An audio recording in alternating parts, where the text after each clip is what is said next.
666 players. You're the favorite. Thinking, I mean, again, we don't have all the scores here, but a very high chance that the only person Xiaohai ever lost to was ET for a total of 2 games, once in winners finals and once in grand finals. He's ridiculous. He did a team tournament against Japan after KOF 15 came out. It was a 10v1. It was literally Xiaohai versus 10 Japanese players, and only one of them had to beat Xiaohai to win, and Xiaohai won. And Xiaohai won. And so, like, dude, it's... I don't know, man. Like, you can't find a greater KOF player than Xiaohai. I don't think anybody would argue with you at this point that he is the greatest KOF player in the history of the world. Like, ever to have existed on this planet. If you have gotten if you got every human being to dedicate all their time to KOF, Xiaohai might still be the best in the world. Like, he is ridiculous. Someone said earlier in the chat he's what, 36 now? 36, I think someone said in the chat earlier. Where did they say it? 34. He's 34 now, so there you go. But yeah, I don't think that there's another person. Like, if you were saying that I was born to play KOF, like, I think Xiaohai could literally say that and mean it. I mean, his first words were probably Kyo and Iori or something. I don't know, but like, even before KOF existed. But well, actually, he's 34 right now. So 34 minus 23, that's 11. So he was born in 89. So he was actually born into a world with KOF. So, wait, no, the first KOF was 94. So he was born before KOF, but still, he probably came out of his mother's womb and said King of Fighters in Chinese, and that's basically what it is. So yeah. Has he been dominant in all the previous KOFs? Yes, he was a beast in 14, he was a beast in 13. So like I said, his story, the reason why he's named Xiaohai is because that's literally Chinese for child. Xiaohai means child. So basically, if you wanted to give him his handle in English, he'd be the kid. Right? Like Billy the Kid. He's the kid. And he was probably dominating KOF as a little child way back in 98, 2002, etc., etc. So that's just crazy, dude. But I mean, shout outs to ET, representing from Taiwan, of course, MOK, Uero Asamiya. So what's cool is that so MOK is he's Japanese. So we got China, Taiwan, Japan, Mexico, and then 2 Korean players in top 6. So the 2 Korean players got 5th and 5th. That was Mad KOF and Lacid. And then Uero from Mexico got 4th. And then MOK from Japan got 3rd. ET from Taiwan got 2nd, and Xiaohai from China got 1st. So again, really great spread of representation over there. So that's really, really cool, honestly. Chris Hu talking about Xiaohai? Really? Dang, okay. I wonder if Chris Hu has some history with him. I'm not even sure when Chris Hu came to America, or if he was born here or something. I'm not sure 100%. So, but yeah, dude, like, you can't talk about King of Fighters without just being like, Xiaohai is the greatest, dude. Like, I don't know what else I can say about King of Fighters storyline wise, but it is great that they all managed to get together. And, you know, I really hope King of Fighters continues to grow. Like I said, on Synchronized before, I have really hoped that King of Fighters 15 just kind of grows into a dream match game, where it just eventually just brings in everybody. With the verse storyline, they just have the ability to bring in whoever the hell they want in the game and just put it as plot, you know. So I really hope that, you know, King of Fighters 15 continues to grow. Obviously, they also fixed the matchmaking a little bit, and now they have crossplay as well. So, if there's any time if you want to try getting back into KO15, there's absolutely. Oh yeah. The matchmaking being borked for so long hurt the game a lot. That was the most damaging thing, as well as potentially Cronin also being so broken for so long. Holy crap. But that's not a problem for beginners, right? I mean, it is when you're watching it, because there's just so much Cronin in every tournament. But they did tease that when Naj drops? Is it when Naj drops, or when Dualon drops? I think it's when Naj drops, there's going to be a big character balance patch. I forgot right now if that was it. God, does somebody have a list of all the official announcements from EVO? Okay, so matchmaking is beautiful now, says the Spartan Knight. Good. Sad it took them so long, because again, the damage has been done. But Najd already dropped, so yeah, you're right. So it's Dualon. It's when Dualon drops. Yeah. Sorry, my bad. I forgot Najd already dropped. Good call. But yeah. What did I just say? Oh yeah, well, I mean, now is a good time to play, and it seems like SNK is going to continue supporting the game. Hopefully, we've got this whole season running through. Hopefully, they keep making more characters. So, yeah, Olaf has been telling me that Najd is really good. Yeah, fun game. Very, very fun. Very, very fun game, Valkyrie. I'm sad I didn't get to play it as much. But again, it was the matchmaking that killed it for me as well. Because I tried to play online and I couldn't play online. A lot of times, I'm not good at being a Discord fighter. I said this year I was going to do better about trying to be a Discord fighter. But gosh, it's not in my blood. It's not in my brain. Mostly because of the introvert what I don't want to call it the power of introversion. I want to call it the weakness of introversion. I'm just bad at being a Discord fighter. I said I was going to do better this year, but I'm not doing very good with that. So we'll see what happens.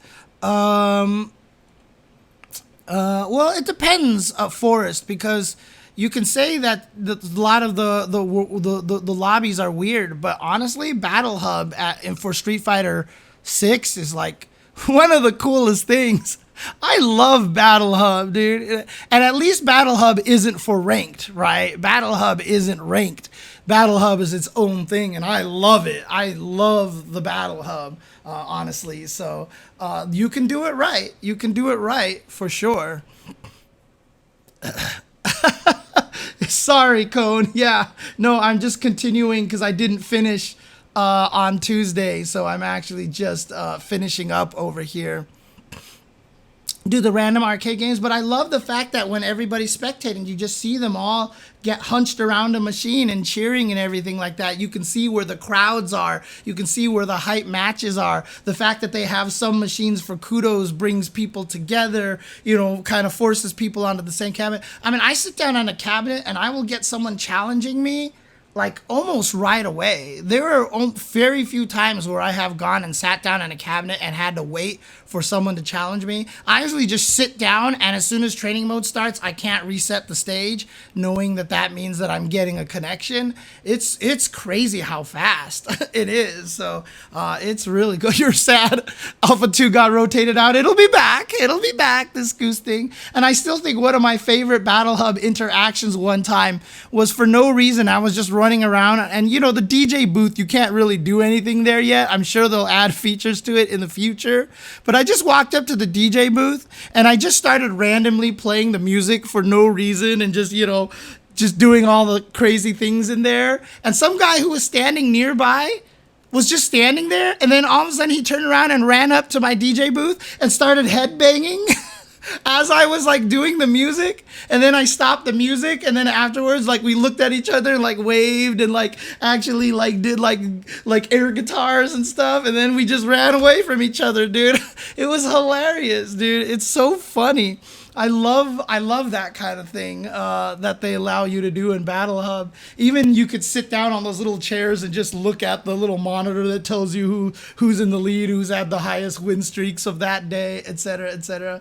It's really fun. Like, they put a lot of stuff in there, and it's weird because it's clear that they could put in a lot more. So I'm wondering if in the future we're gonna get more Battle Hub features put in there. But again, just having good online is the key. Having good online is the key right now. So obviously with Guilty Gear Strive, Hackerman is ruining a lot of lives right now. Tekken 7 not having rollback, which is the scary part because Tekken 8 still doesn't really have true rollback as far as we can tell. It just seems like an improved version of the Tekken 7 netcode. But you know, King of Fighters having the matchmaking problem. So far, Street Fighter 6, knock on wood, their net matchmaking online experience has been very, very problem free. And my experience with it has been fairly flawless so far. You get the bad matches, of course. Nothing can solve trying to talk over the world unless we can find a cable that can transfer data even faster, right? Like, that's just all it is. But distance is a thing that is very difficult to solve. And Wi-Fi players for sure. Oh, right, the regional restrictions for Street Fighter 6. You're right, Valkyrie. Okay, I take back what I said. It is not a flawless experience. The regional restrictions in Street Fighter 6's ranked online is not good. A lot of people say that they can't play between different, they can't play people from other regions, and so they just can't find anybody online at all. So that definitely is something that needs to be fixed. And I know everybody says it every time Capcom Street Fighter puts up any sort of tweet. That's like the number one thing that you'll see from a lot of replies. They clearly know about it. There must be a reason why they're doing it. And I hope at some point in time, they'll fix that. Honestly, hopefully they'll fix that at some point in time, or change it, do whatever it needs to be done that needs to be done. So anyways, that was a tangent right there. Let's go back to the games here, and let's get into Melty Blood type Lumina. Maui from Japan, or Moai, I should say. Oh, I typed it wrong. I typed it as Maui, but it's Moai. Sorry, hang on a second. Let me fix that. Moai. There we go. Moai. Moai from Japan has won Melty Blood, and I'm trying to see here. I'm trying to see if I can get some information over here. So previous to this, Moai has not made the top 4 for Melty Blood over here. But oh yeah, I mean, this game is pretty crazy. It's a lot of fun. It's wild. One of the hardest things about this is that, you know, when you call it an anime fighter, it is about as anime fighter as it is. Like, one of the things about fighting games that makes fighting games very special is that the characters are usually just wildly different. Like, they just, like, you have a game where you have a character like Nanase, and then you have a character like freaking what's his name, Waldstein, you know, in the same game, as much as Uniel also has very similar kind of looking characters, but, like, you know, the weapons they carry are very different. You have Potemkin and Chip and Milia and Bedman in the same game and stuff. One of the toughest things for Melty Blood is that a lot of the characters look fairly similar, right? I mean, the joke was that the game has no drip, whatever, blah, blah, blah. I don't want to say anything bad about the game, like, aesthetically, but it's just, it's definitely, you know, it's I don't want to say it's harder to watch, but it's confusing sometimes. If you don't understand what's going on in the game, it can be very tricky to watch. It can be very tricky to watch. One balance patch from being good. I mean, that's a lot of games right now. Yeah, there are a lot of mechanics in this game as well. However, it is a very strong supported, there's a good scene out there. And a lot of people are, again, this is by French Bread, who made the Under Night series. And so having been a huge fan of Under Night in Birth myself a long time ago, Melty Blood was a game I tried to get into. But again, Melty Blood suffered from netcode problems. I remember, I forgot what it was, but you just couldn't find matches online very well. So, it was unfortunate that happened. And, it really kind of hurt Melty Blood, its base, when it came out. But again, that's why I'm happy that Evo put Melty Blood back in for the second year in a row to give them another chance. Honestly, I'm really happy for that. And they definitely came out and played, and it was really, really cool to see. And like I said, Moai coming in here and winning this from Japan, you could see how excited he was. And while I want to talk about that, Moai Jing, who won the previous year from Japan as well, got 4th place this year. Look, it's been a very...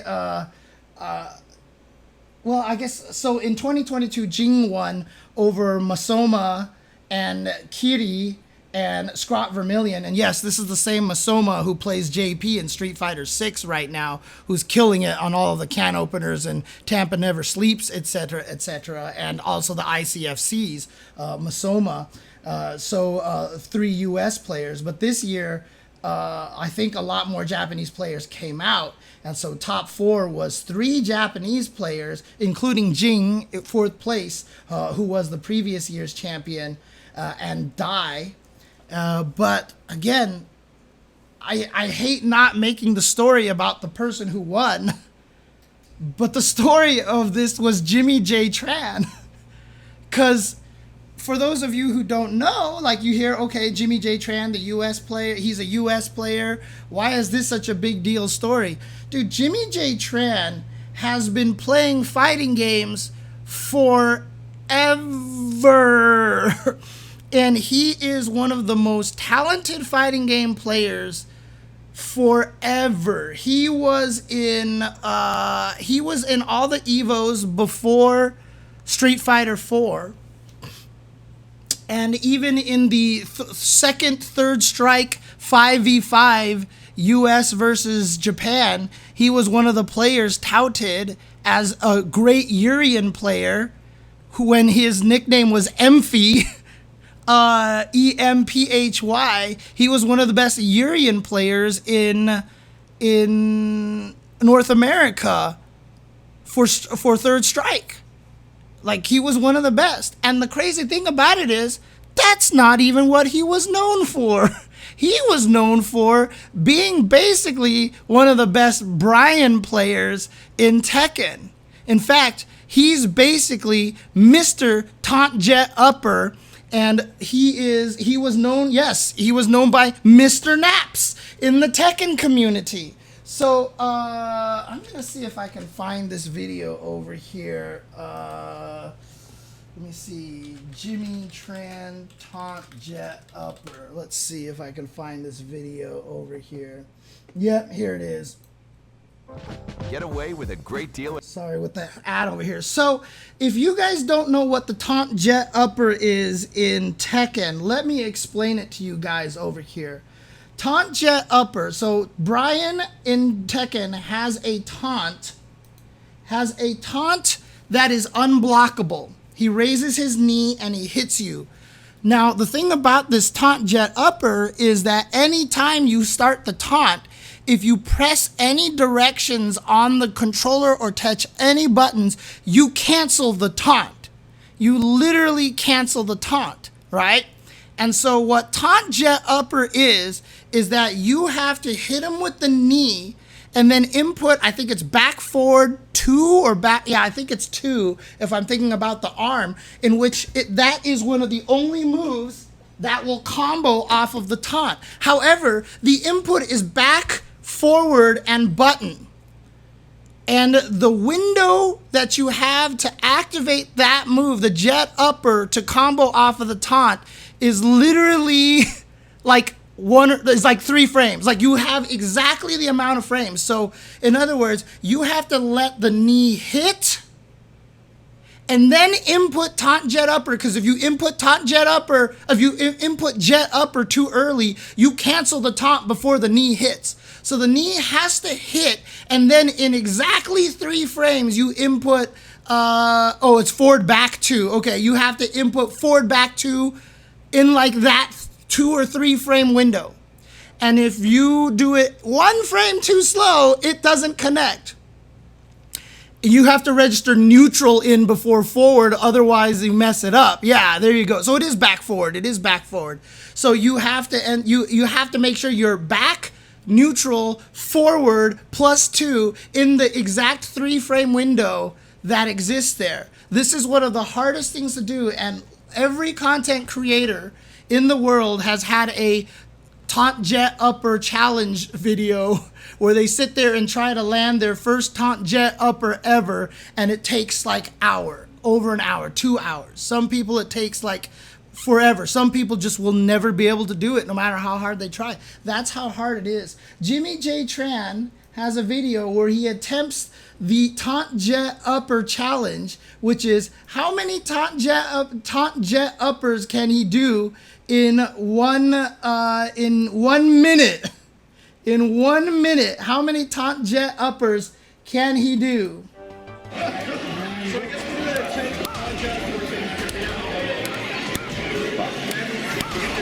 There's 1.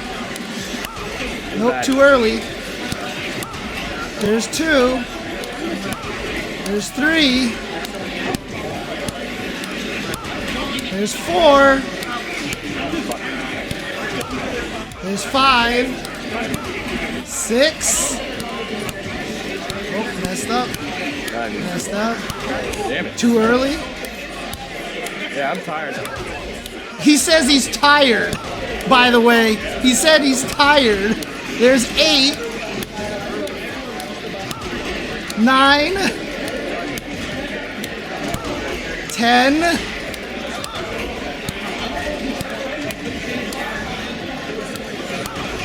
11. Nope, too early. Nope. 12. 13. He gets 13 taunt jet uppers in a minute.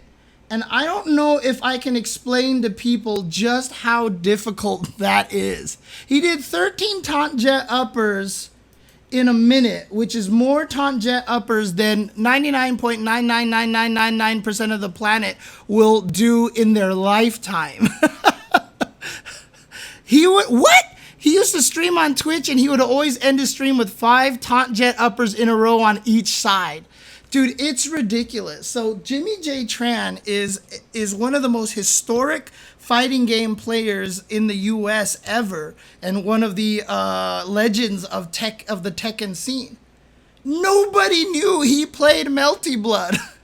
Nobody knew he played Melty. What the hell was he doing in Melty Blood? Like, it just confused everybody so much.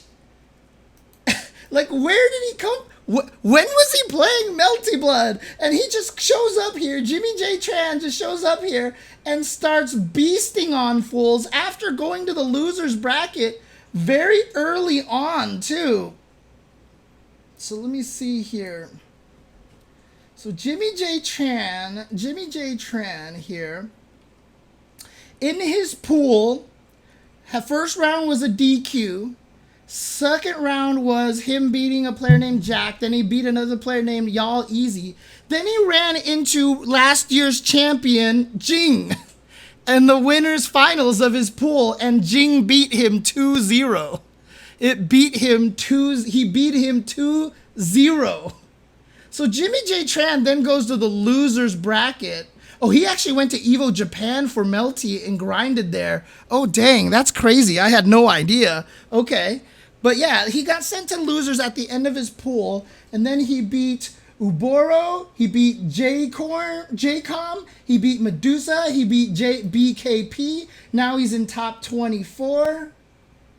And then in top 24, he beats Phantom, he beats Infinity, he beats Safe, then he beats Lunar to get to top 6.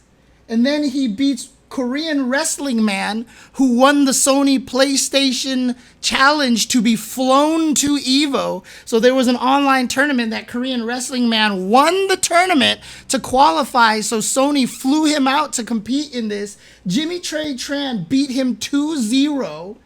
And then Jimmy J. Tran had his run back with previous year 2022 champion Jing, who he lost to in the grand finals of his pool, and he beat Jing 2-1 in the run back.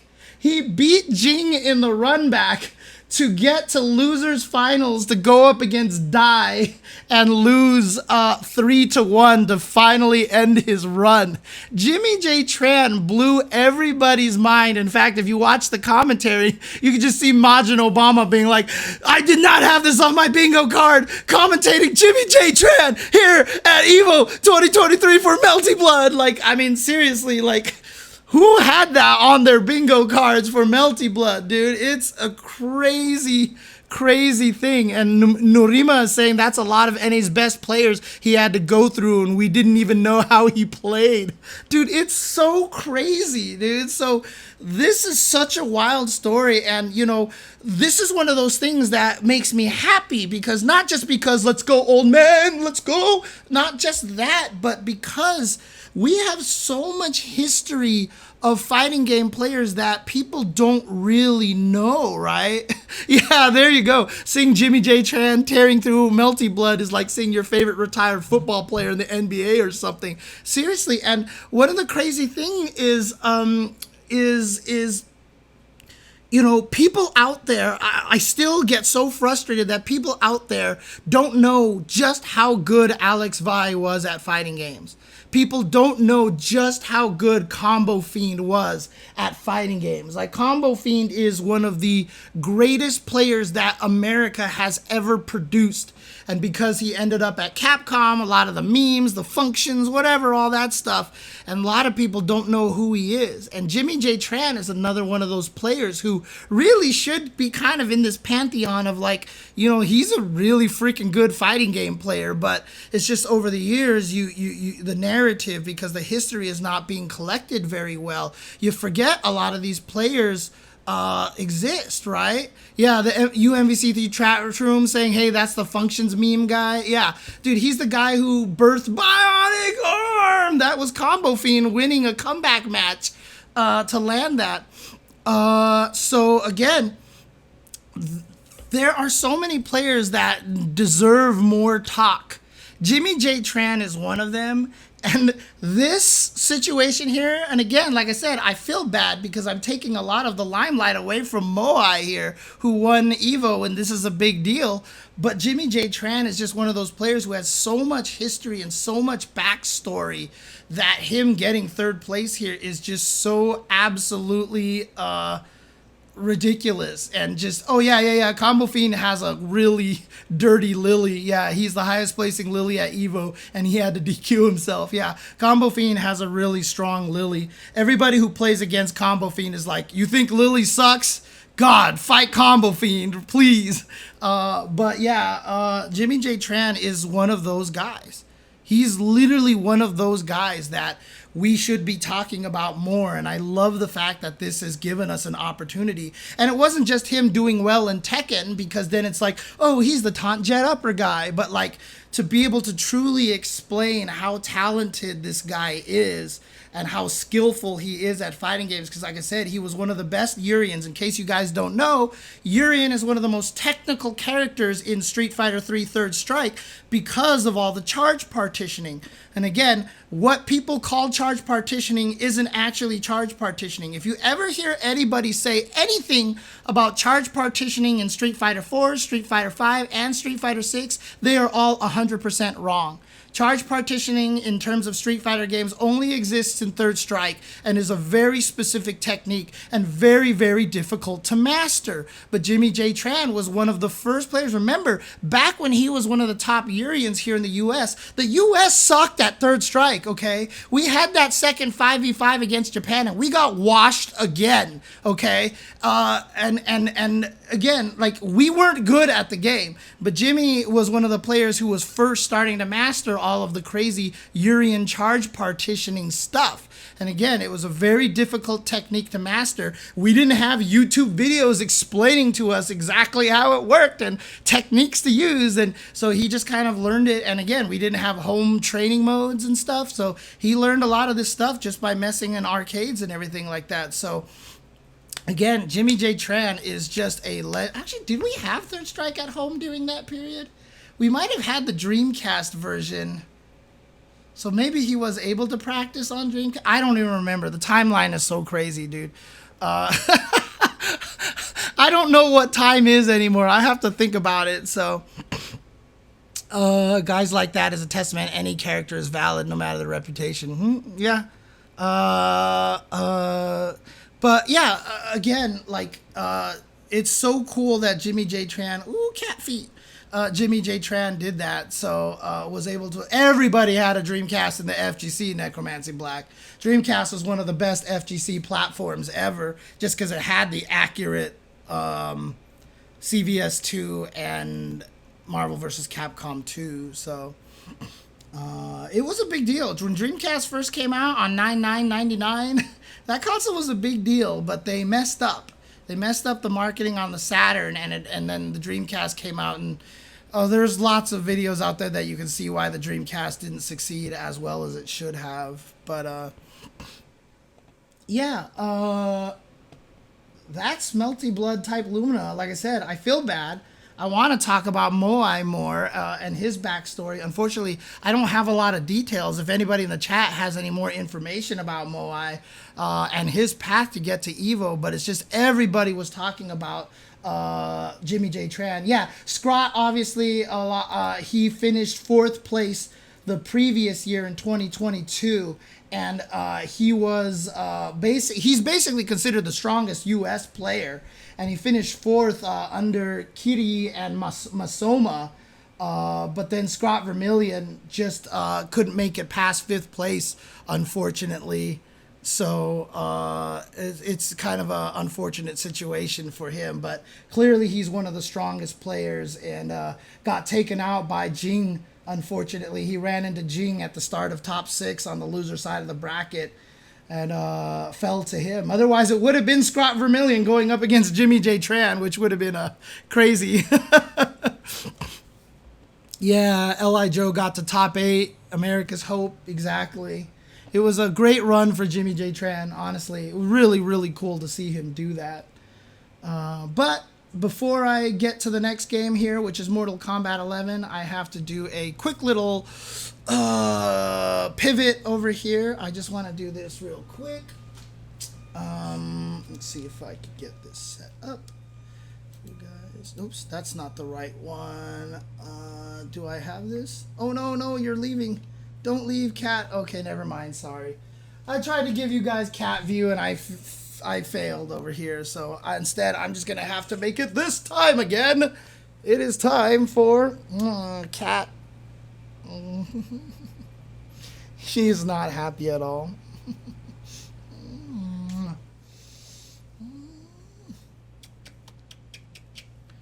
He's just like, here we go again. Hi, buddy.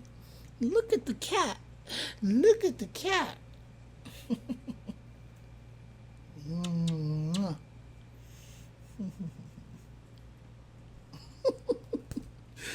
You can go now. You may leave. You may leave. All right. Okay. I mean, the Sega Saturn was what really killed Sega really, really badly because they made a miscalculation for the Sega Saturn when it was coming out. A lot of people were hyped for the console, and when it came out, Sega kind of jumped the gun and allowed like 4 branches like Toys R Us and a couple of other companies to sell the game early, to sell the console early. But what happened was that it froze out a bunch of the smaller businesses and the smaller companies. They were like, wait a minute, we're holding on this stock and we're not allowed to sell this early like everyone else? Like these other big companies? You're helping the big companies? And so they got super mad. And, was this the Dreamcast story? Was this the Saturn story or was this the Dream? I think it was the Saturn story. I can't remember, but like they did it for one of the consoles. I think it was Saturn, because Dreamcast came out all at the same time on 99.99. So that happened with the Saturn. And so what happened was a lot of companies were like, well, you're not going to help us. Well, screw you. So they just didn't get any Sega stuff. So they just, after they sold out their initial stock, they just never ordered anymore.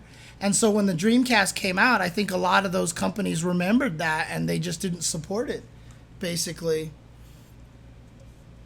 And on top of that, people basically knew the Dreamcast was coming out by the time Saturn released. Yeah, Saturn originally didn't have any 3D graphics capability.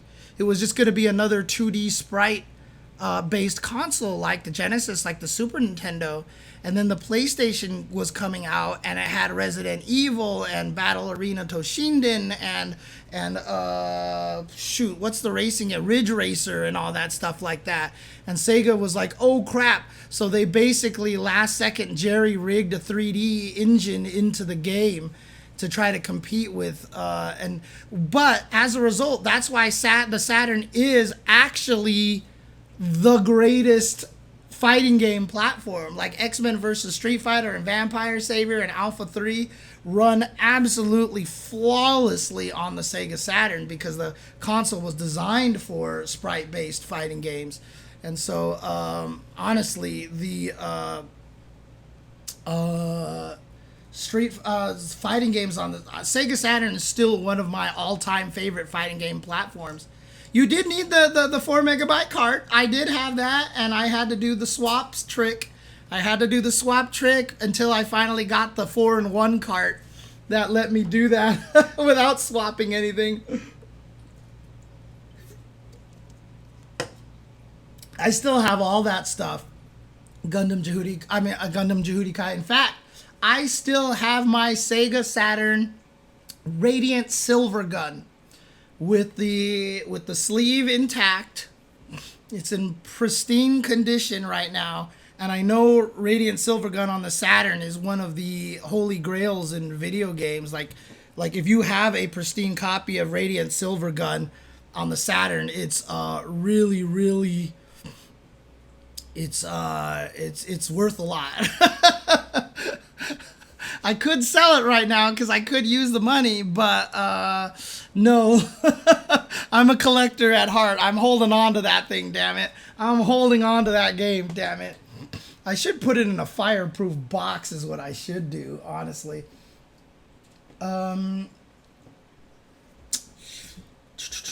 So, let's go to the next game over here. Mortal Kombat 11 Ultimate. So obviously this is going to be the last year for Mortal Kombat. What's really fascinating about the story is that Mortal Kombat, this is really the first time Mortal Kombat has been a main game this many years in a row at EVO, outside of 9, really. But Mortal Kombat has always really been, there's only one game in between. But, after Mortal Kombat 9, NRS games had this pattern of 2 years, 2 years, 2 years, 2 years, right? So Injustice, Gods Among Us was 2013 and 2014. Injustice 2 was 2017 and 2018. Mortal Kombat X was 2015 and 2016, in between those. And after Injustice ended, Mortal Kombat 11 was 2019. That's how it's always been for NRS. It's always been 2 years, 2 years, 2 years, 2 years, 2 years. And so this is the first time that NRS game never really had a changeover. And so a lot of times I feel like the NRS community is, quicker to burn out on games, I guess you want to call. I don't want to call it burn out because they still play it, but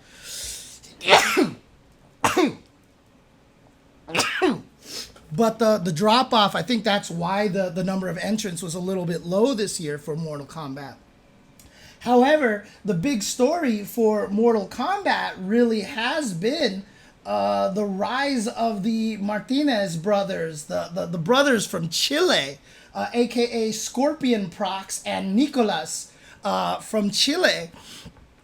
They really started coming into prominence, and in 2022, last year, they won Mortal Kombat, Scorpion Prox won first place over Rewind, who was second place, and Nicholas was in third place. So and then of course Foxy Grandpa was in fourth place. So literally there's only one U.S. player in the top four. Now obviously players like Sonic Fox and who's the Cetrion player again? The Cetrion player. I forgot his name now. Shoot, I forgot. Dragon were like two of the best players of all time. But Sonic Fox, the last couple of years, hasn't been focusing on Mortal Kombat 11. And in fact, I think he DQ'd himself out of MK11 this year to focus on Street Fighter 6. So the Chileans have basically been dominating a lot of the events, even like first attacks and stuff like that. I believe they have been winning a lot of the events. And so coming into this year, a lot of people were probably picking the Chileans to take it again.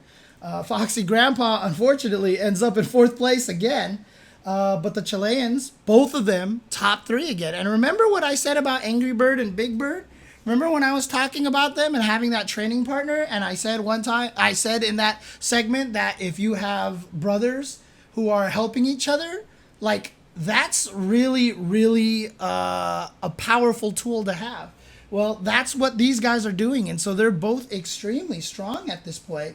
And so Scorpion Prox here and Nicholas getting top three. And so now the only player other than them was Ninja Killa, who is one of the younger but amazing Mortal Kombat players, or NRS players, I should say.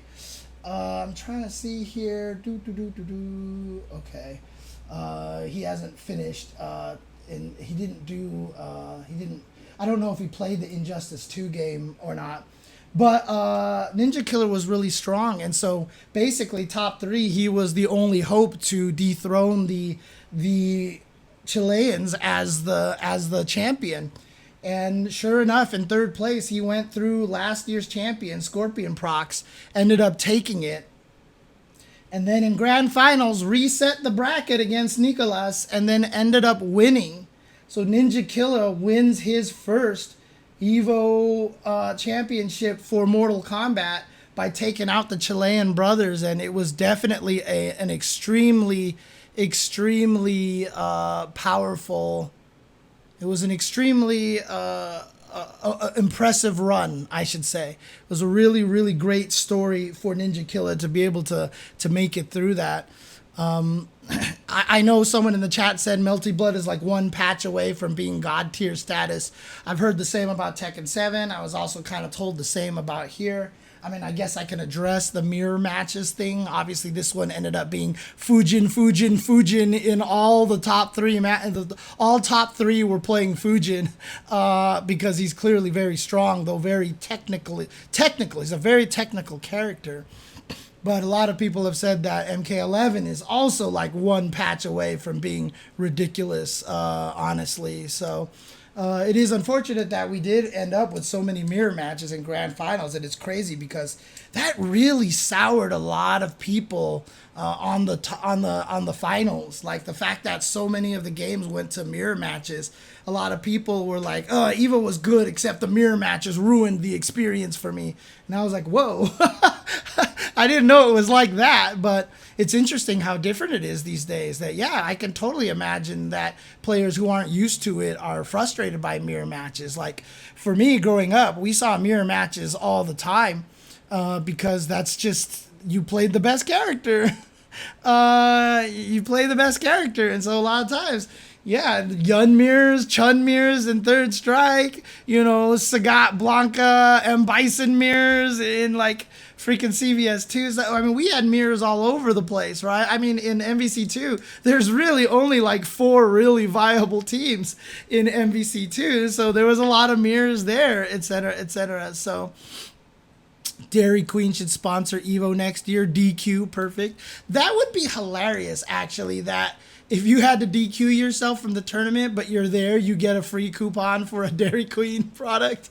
That would actually be hilarious. No, you don't want to encourage people from DQing. Like, I have to go fight Sonic Fox next. I'll just DQ myself and get my Dairy Queen. You don't want to do that. You don't want to do that. So you don't want to reward people for DQing, for getting DQ'd. Did I catch Rewind's tweet about the Gore and MK holding it back, similar to similar success like Street Fighter? I don't need to see Rewind's tweet. I've believed that my whole entire life, Peter0611. Mortal Kombat has the potential to be one of the games that takes fighting games to the next level because everybody remembers, get over here, and it sells better and everything like that, but you can't market it. You can't market it. It's never going to have the marketability that a lot of other products are going to be able to have because of the violence. Absolutely, the violence holds Mortal Kombat back, unfortunately.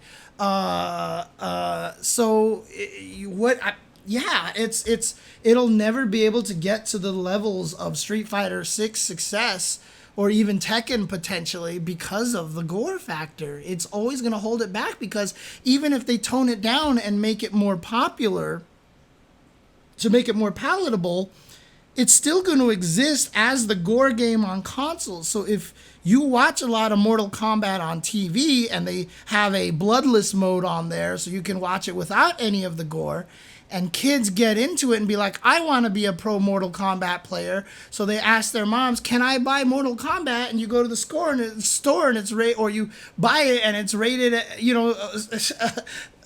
rated 17 and up. And then you watch your kid play it and people are getting their heads ripped off and everything like that. Like, it's going to cause a stir. It's going to cause a stir. Yeah, Japan still won't play MK11. It's still banned in some countries. There are literally countries where the game is absolutely banned. You just can't play it at all. And again, this Goosting says, the BS, like stuff being on Plus when there's no reason it should be. Mortal Kombat plays a certain way, and you learn to take advantage of that. You learn how to deal with it. It's kind of neat, to be honest with you. The first time I really thought about how you could use those kind of situations to your advantage, I actually was like, that's kind of neat, and I like the fact that it's a little different. So you learn to play around it. It's not that bad. So, but yeah, the thing is, you're never going to, without any gore, won't get 1 million tourneys with 400 entrants. I disagree with Rewind, though. Even without any gore, you won't get $1 million tourneys and 400 entrants and 5 to 10K viewers. You might. The thing about it is, Shay, like, we know you can't as it is.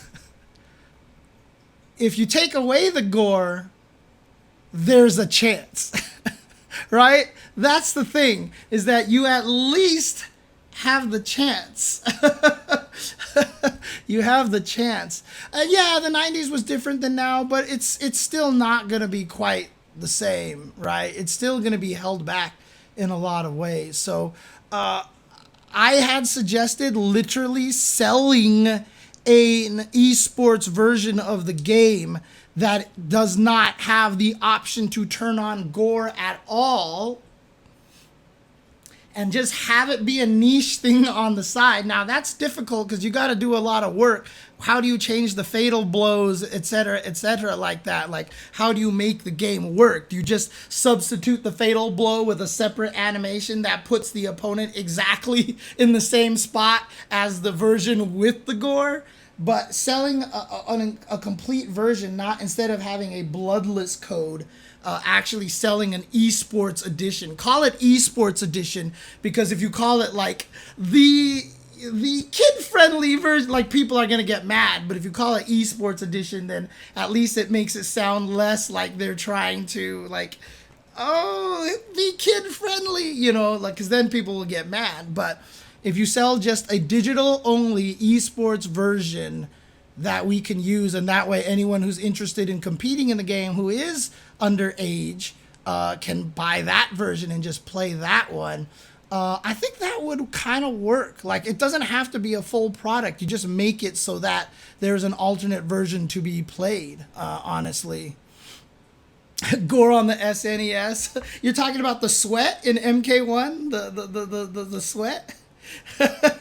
Right, that's the thing. Good luck for convincing WB for allocating any budget. However, they allocated the budget to swap MKX from delay-based netcode to rollback netcode.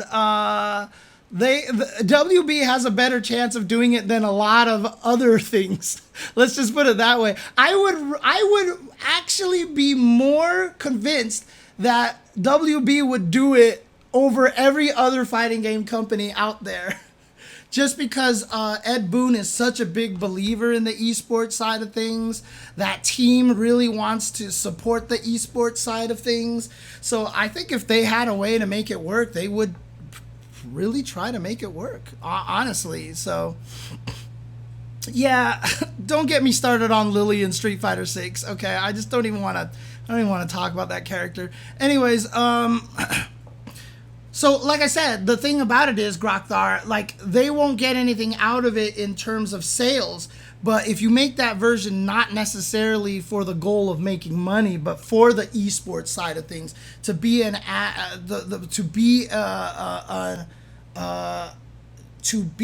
avenue for people to get good at the esports side of things, I think that works, right? Your goal is not sales. It's part of the esports budget, right? The esport, you're trying to turn it into this really big, popular esport out there with viewers everywhere. That's where the budget comes from. It's less about a marketing budget for sales, but a marketing budget for advertisement, right? The esports edition of a Mortal Kombat game comes from the advertising budget, because that's all these world circuits are, right? League of Legends has their, you know, championship series and everything like that because it's an advertisement. That's literally what these world tours are. They are a glorified advertisement budget for these video games. And so the esports edition would just be part of the advertising budget to promote the esports version of Mortal Kombat, to grow the Mortal Kombat brand, to get even more people to buy Mortal Kombat. That's just kind of how I see it, right? That's just kind of how I see it. Right, and again, it's not about turning off the gore. So Lurker Spine says, not asking for them to ditch the gore so much as a way to have it on a stage without making the audience turn it off, and also so that there is an avenue for players under 17 to buy the game and play the game for more concerned parents out there. I mean, obviously, it's a fighting game. You have people beating the crap out of each other. And if you're okay with that just because they're not ripping each other's heads off and stuff like that, which is justified, but if you're okay with them beating each other up, as long as they're not cold murdering each other, you know, at least there's an avenue of that. So, because honestly, I'll tell you right now, dude, those fatalities, like, I know it's a conversation I've had on here, and the fatalities I feel like have gone too far.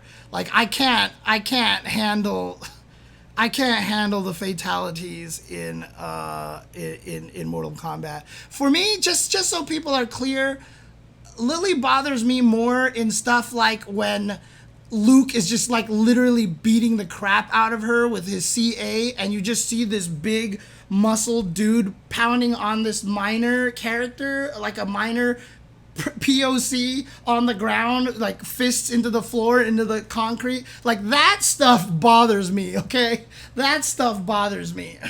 She's not supposed to be a minor, but you're not gonna tell me she's 18 years old. You're not gonna tell me that she's 18 years old in that game, okay? They abandoned that idea, so. Oh, man.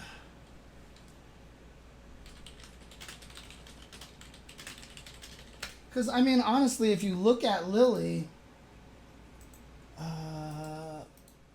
if you look at her concept art,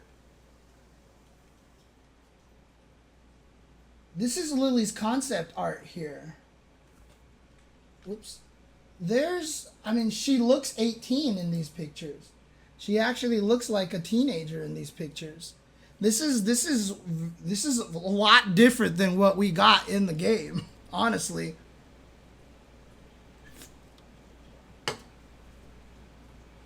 I feel like this is very different than what we got here in the game. That's all. That's all. So, yeah, I would have rather had it this way, to be honest with you, because she also has the really, she's got the round cheeks. She's got all the kid features. She's got larger irises than most of the other characters. She's got the very baby fat cheeks and stuff like that. So, yeah. Yeah. Compared to Street Fighter V, it's still very, very different, honestly. So, but any case, I digress. Mortal Kombat 1 could definitely serve to have Mortal Kombat 1 Esports Edition out there, but like you said, the question is the budget, can they justify the budget? Like I said, the Esports Edition is not for making money via sales, it's for making money via the esports, which is an avenue to make more money from the actual game, right? You get more people playing the game who are not 17 to hook them onto the franchise, and then when they become 17, they'll keep supporting Mortal Kombat and buying Mortal Kombat in the future. Or if you just don't like the gore, you can just buy that version, but it's not censored edition, because people will get mad if you call it censored edition. You call it esports edition and give it and kind of, you know, let people know that we're doing this so that we can make our game more popular and more people will watch it. I think that's a really cool thing. I suggested this during MK11. Way back on the Tuesday show when David was still on, I talked about this exact same thing. I feel like that's what we need, is an esports edition. And again, it's not a sales budget kind of thing. It's an advertising budget thing. That's what I think we should do. Call it Friendship Edition. The only fatalities you can do are the friendships. They leave the friendships in the game.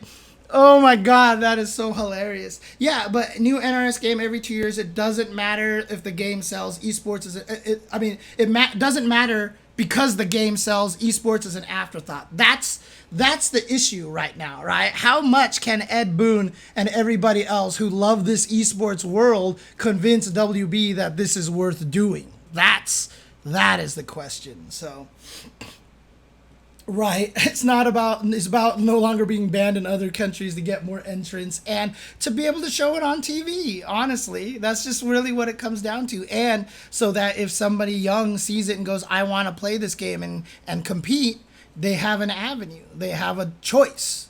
They have a choice to make. So, but that's Mortal Kombat 11. Again, really fun way to close it out. Great storyline. I mean, the Chileans coming in and being dominant, and then having Ninja Killer win his first Evo as young kid who really kind of came up during MK11. I think it was MK10 that he really started getting strong, but it was MK11 that he became one of the best, I think.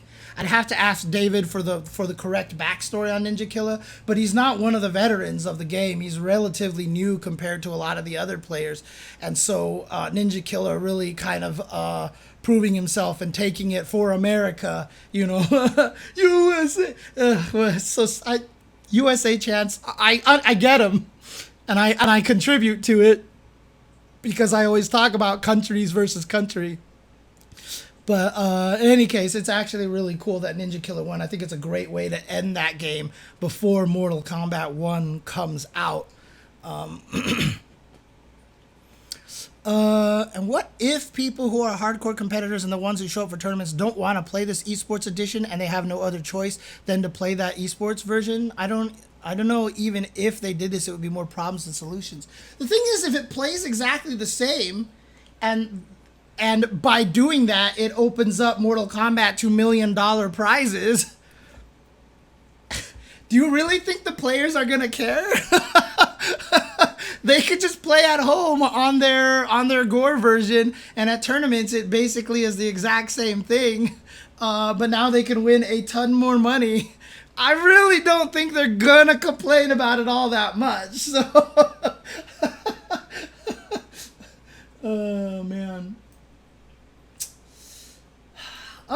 so let's go on to the next segment over here. Actually, I'm going to go ahead and put a cut right here for the YouTube audiences over here. Thank you guys for watching this. That's all the other top 8s. Tell me which is your favorite top 8s that were not on Sunday, and which of these games here that you really, really want to see come back next year for EVO 2024 in the YouTube comments below. Thank you guys once again for support and for watching all the videos here. And remember that the day that this podcast graced your ears was the most important day of your life. But for me, It was Tuesday.